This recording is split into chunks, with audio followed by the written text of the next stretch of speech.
Pansit Kabagan ala Batil Patong.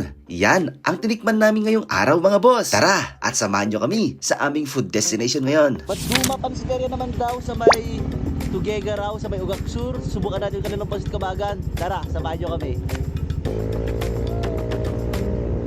Maraming salamat pala sa SC Customs at ZMB Cellphone and Accessories.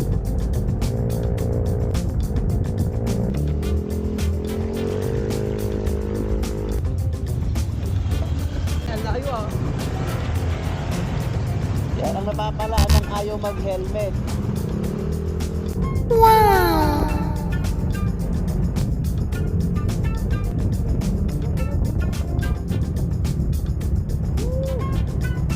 Kung manggagaling kayo ng Solana, Cagayan, pagkalagpas ng Bunton Bridge at pagkarating nyo ng Bunton Jollibee, makikita nyo ang kantong ito papuntang St. Mary Street, corner St. Jude Perpetual, Ugak Sur, Tuguegarao City. At makikita nyo ang Maduma Pansiteria.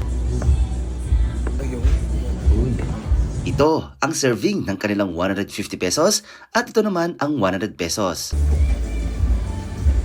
Ayan na mga boss, titikpan na natin ang kanilang Pansit Kabagan ala Batil Patong.